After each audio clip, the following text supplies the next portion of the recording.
Hello everyone, welcome to the very first episode of Beam Gear. Now normally a show like this features a trio of middle-aged men shouting at each other in a cold hangar. But since the budget for this production was roughly the price of a pizza, you just got me in this virtual garage/studio. Which is better, really, because it means we can actually get some work done without someone setting something on fire.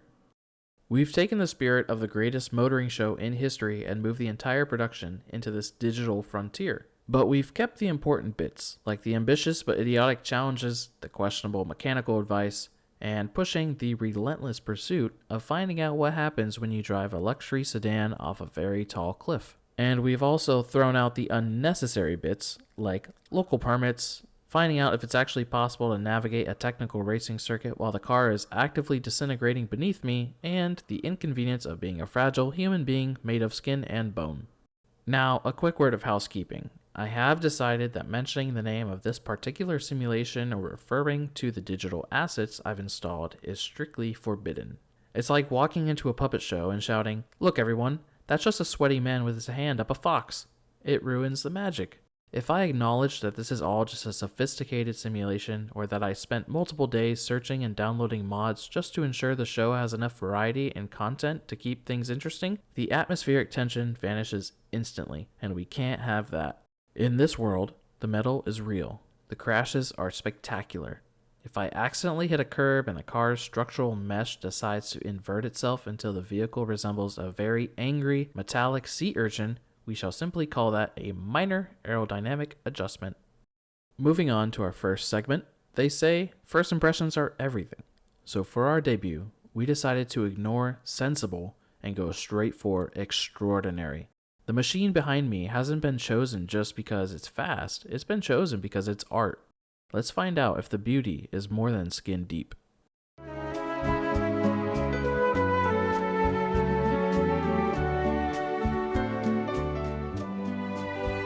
Italy, a country famous for three things: Renaissance art, questionable political stability, and cars that look like they were styled by a man who only owned a ruler. It is a nation that somehow perfected the art of making a mid-engine supercar as temperamental as a caffeinated opera singer, yet as beautiful as a Mediterranean sunset.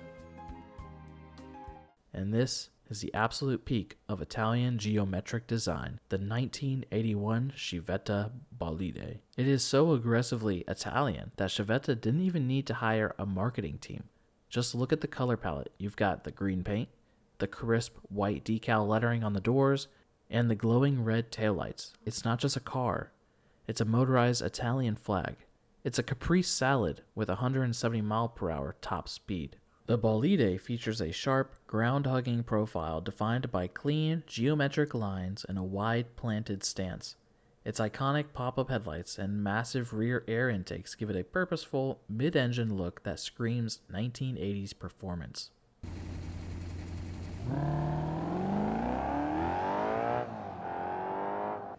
The name means fireball in Italian, and it's appropriate because, like a fireball, it is bright, fast, and remarkably likely to burn your house down. Underneath that rear clamshell, which incidentally requires the strength of an Olympic weightlifter to open, sits a 3.9-liter V8. In 1981, this was the height of sophistication. It produces 323 brake horsepower, all of which is sent directly to the rear wheels by a 5-speed manual gearbox. Now, 323 horses might not sound like much in an era where family hatchbacks have 400, but in the Bolide, those horses are all cocaine addicted and angry. 0 to 60 takes 5.2 seconds. That is, assuming you can get the rear tires to stop turning themselves into expensive clouds of white smoke. But we have to address the elephant in the room, the 320. For years, the base model has been the black sheep of the family, shunned by purists because it lacked the theatricality of its bigger brothers. It's often treated like the diet version of a supercar, all the looks but with a little less of the soul-crushing terror we've come to expect. However, if you want the car that everyone is actually gravitating toward, the undisputed star of the show that makes people forget the base model even exists, you need the 390 GT. It is the absolute center of attention, a magnetic masterpiece that everyone wants to be seen in, right up until you plant your foot and realize that the performance is less about speed and more about a violent mechanical riot that overwhelms your senses. Driving it is like trying to balance a hungry tiger on a unicycle. It has no traction control, it has no ABS, it doesn't even have a sense of humor. If you lift off the throttle mid-corner, the back end will overtake the front end faster than gossip at a wedding.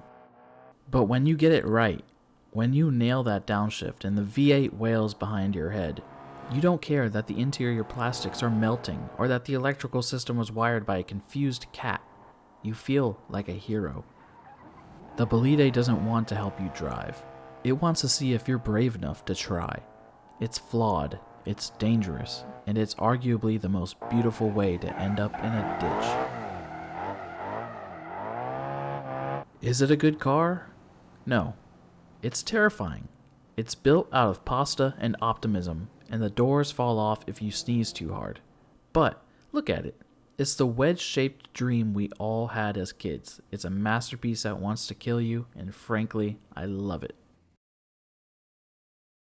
Now, we can't rely on my driving to tell you if a car is fast, because I have things like fear and a strong desire to live long enough to see my next paycheck to worry about. To find the absolute limit of these machines, we need something or someone different.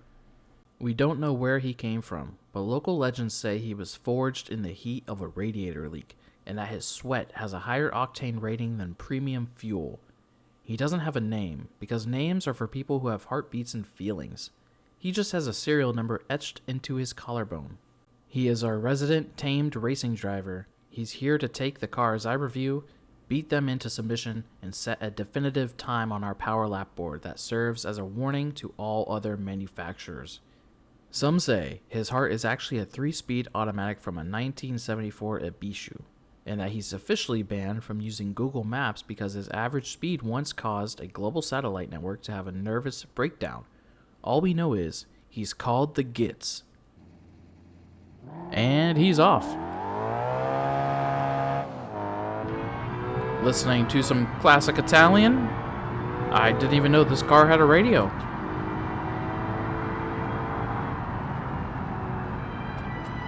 Firm on the brakes through Crooner, now coming through Wilson. You can see that car is sliding ever so slightly.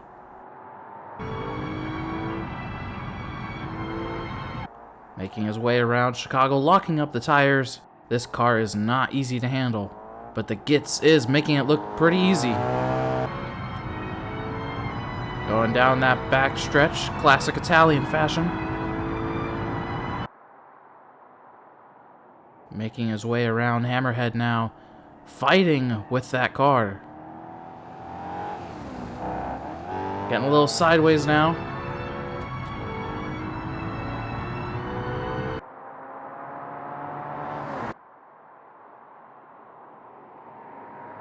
Now heading into follow through, he is looking fast. Going through Bentley, I don't think he let off. Coming down to the final 2 corners now, still fighting with the wheel to keep that car straight. And coming around Gambon, the final corner. Looking fast and cross the line. And here he comes, ladies and gentlemen, the Gits. Now let me introduce you to our power lap board. Every time the Gits takes one of our cars around the track, we put his time up on the board. Now this is a way for every car company to compare how fast or how terrible their car is. Now we can trust the Gits to put the fastest times up on the board in any car because he is the best driver we could find. So without further ado, let's put the first lap time on the board. The Civetta Bolide 390 GT did it in 1 minute, 28.52 seconds. There it is at the top of our power lap board. That is the new gold standard. That is what every car is going to have to be compared to. Now we're moving on to something a bit different. We wanted a way to see how normal people, not professional racing drivers or mysterious entities with helmets, cope with the pressure of a stopwatch. So we've launched a brand new segment called Guest Star in a Sports Car. The idea is simple and familiar. We bring in a guest, have a chat about their interests and motoring history, and then send them out onto our track to see where they land on our lap board, which will be compared to other guests' lap times. But before we introduce you to our guest, we had to find the right car to put them in. It couldn't be too slow or it would be boring. It couldn't be too fast or our guest would end up in a lake. So we sent the Gits out to audition the fleet. We've got 5 cars lined up and ready. Let's see how they do. Our first contender was the Bruckle Bastion. On paper, it makes sense. It's big, it's powerful, and it looks like it means business. But on a track with actual corners, it was just too heavy. It's a magnificent car for a highway, or for intimidating people in their rearview mirrors, but here, it's just too much Bruckle and not enough boutique for our guests. Then we tried the Ibishu Corvette. It's light, it's nimble, and it has the aerodynamic properties of a shoebox. But for an important segment, it was a bit too pizza delivery. It feels like a car that should be weaving through inner city traffic at 2 in the morning, not setting a serious time on a track. If we put a guest in this, they wouldn't feel like a racing driver. They'd feel like they were 3 minutes late with a delivery and about to lose their tip. Next up was the Ibishu Pacima. It's a masterpiece of being fine. It's a car for people who find beige a bit too stimulating. It's reliable, it's safe, and it has a personality of a damp paper towel. We couldn't use it for the segment because we were worried the audience would accidentally go into a coma before we reached the hammerhead. Moving on, we tried the Charrier Vivace. Now on the surface, this should be the winner. It's French, it's stylish, and it has more computing power than the Apollo 11 moonlander. The problem is that the Vivace is too clever. It's obsessed with its own safety. It has a sports mode, a comfort mode, and I suspect a health and safety mode for when it thinks the road is a bit too bumpy. It's a brilliant car if you want to be protected from yourself, but for a hot lap, it's like trying to race a smartphone. So the Bastion was a boat, the Corvette was a kitchen appliance, the Pacima was a sedative, and the Charrier was a worried librarian, which left us with this. The Hirochi Sunburst. And honestly, within 30 seconds of the Gits heading out, we knew we'd found the winner. It doesn't have a health and safety mode, it doesn't have a pizza delivery mode, it just has a soul. And when you throw it at a bend, it doesn't panic and file a police report like the Charrier, it just grips, hunkers down, and says, yes, let's go faster. It's predictable enough for a guest to keep it out of the bushes, but sharp enough to make them feel like a hero while they're doing it. It is honest, it is balanced, and crucially, it is the only car here that doesn't feel like it's judging you for your life choices.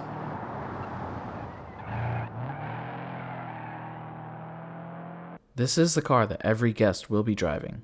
We have since fitted it with a full roll cage and racing seats to become the perfect tool for that job. Now we will be doing a deep dive, full-length review on this car later in the series, but for now, it's time to meet our guest and get timing. Our first ever guest here tonight. Some may say, I know her pretty well. Give it up for my wife. Welcome to the show.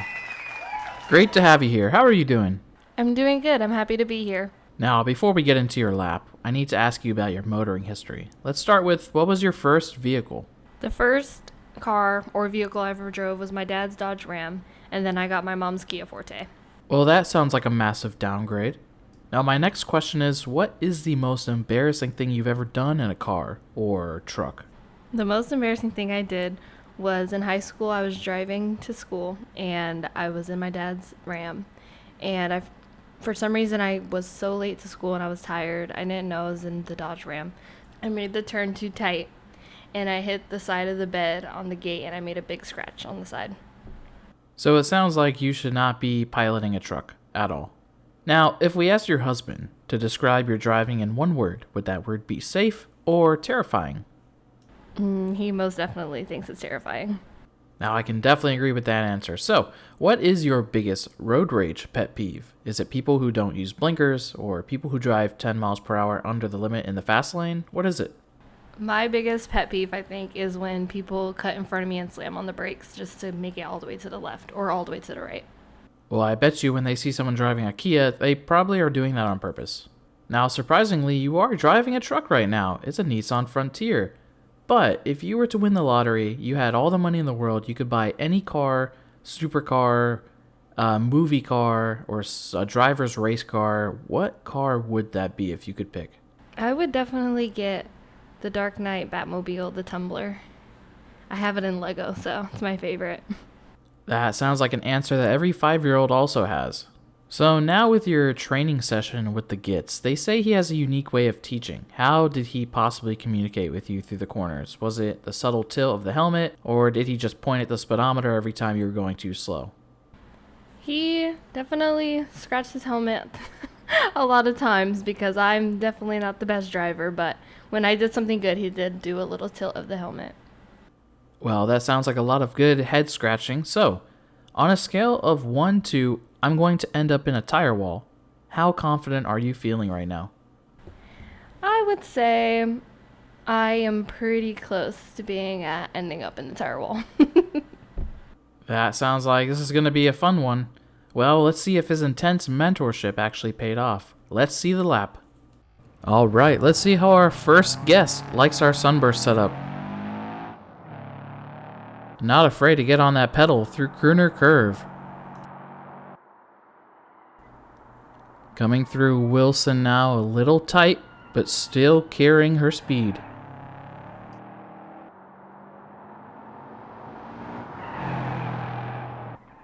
Really keeping up the momentum through Chicago, looking like a perfect line through there.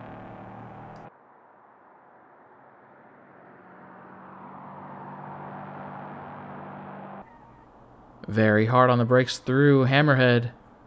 Let's see how she does this line through here. Kinda has a little hiccup. But she's off. Back on the gas. Absolutely flying through follow through. Keeping it going through Bentley. Wow, that is fast. The Gits taught her well. Coming down to the final 2 corners. Still keeping up the speed. Not a perfect line. Now through Gambon. And across the line. Now let's see where that puts you on our lap board. You did it in 1 minute, 45.79 seconds. There we go. For now, you are the fastest person we've ever had because, well, you're the only person we've ever had. Enjoy the view while it lasts. And now it's time for a new segment we like to call Will It Rally? Now, the producers of the show are not what you'd call generous. For this episode's challenge, they gave me a very small amount of money and told me to find a vehicle that could conquer a rally stage. Naturally, I spent almost all of it on this. A high-mileage, slightly damp Ford Crown Vic. It's a body-on-frame dinosaur with a V8 that produces more noise than actual horsepower. However, I did have a tiny bit of the budget left over for performance upgrades. And because I am a man of science and precision, I have spent that remaining cash very wisely. First, the serious stuff. I fitted a pair of heavy-duty all-terrain tires. In the world of rallying, grip is everything. These will allow the Vic to dig into the gravel rather than just sort of sliding gracefully into a tree. It's a sensible, calculated choice that gives this car a fighting chance. And to optimize the car's structural rigidness and emergency recovery capabilities, I've installed a heavy-duty tow hitch. You see, in rallying, the rear of the car is prone to fishtailing. By adding several pounds of solid steel to the furthest point of the chassis, I've effectively created a low-slung kinetic ballast. It lowers the center of gravity and acts as a rear impact skid plate. If I overshoot a corner and back into a boulder, the boulder is the one that's going to have to file an insurance claim. Then I gave it a fresh coat of high visibility paint. It's not just for style, it's so the rescue crews can find the wreckage more easily in the undergrowth. I've also been forced to spend a significant chunk of the budget on a full internal roll cage. Apparently, the rally rules state that if you're going to drive a 2-ton sofa through a forest at 80 miles per hour, you need a bit of steel tubing to keep the roof from becoming a hat. It's expensive, it's heavy, and it's ruined the backseat legroom, but it's the rules. Now that we're following the rules, gave it a fresh paint job, and we have the rear end stability of a freight train, it's time to find out, will it rally? Wales. A land of ancient legends, unpronounceable town names, and more sheep than there are people in the entire southern hemisphere. From the looks, these are just charming country roads. To a rally driver, they are a terrifying maze of hidden rocks, treacherous mud, and stone walls that have been waiting 600 years to rearrange your front bumper. Before we go on our full-on timed stage in our Crown Vic, I need to get through my shakedown run. Now, you might think that preparing for a rally involves studying pace notes or practicing left foot braking, but for a newbie driver like me, preparation is mostly about managing expectations. Right, now let's see how much of Wales we can accidentally destroy.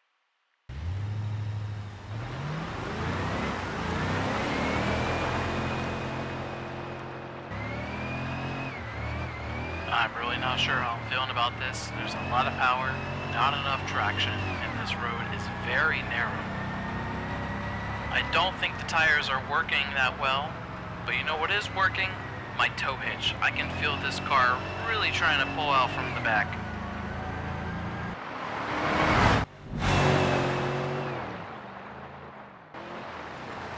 Learning to rally in a Crown Vic is a bit like trying to teach a rhino to do ballet.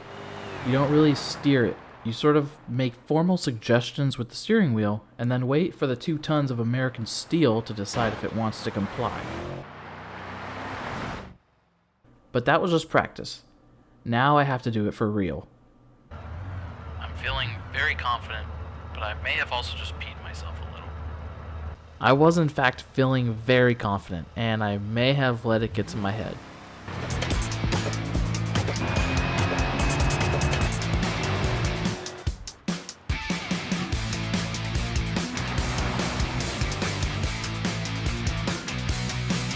Whoa! I'm crashing!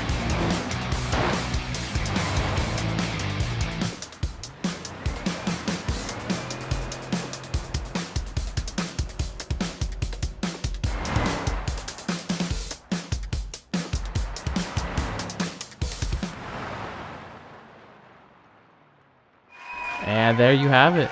As you just saw, it wasn't exactly what I'd call a graceful run, but that's proof with a big enough engine and wheels, anything can be a rally car. And a little note to self for next time, never paint a car bright green when you're racing in a forest. If I ended up a little deeper into the trees, I don't think the rescue crews would have been able to find me for maybe a few thousand years. But hey, let's not get bogged down with my near accident. The Vic made it across the line in one piece, and I survived. So on that bombshell, it's time to end the show. Thank you so much for watching, and we'll see you next time. Good night.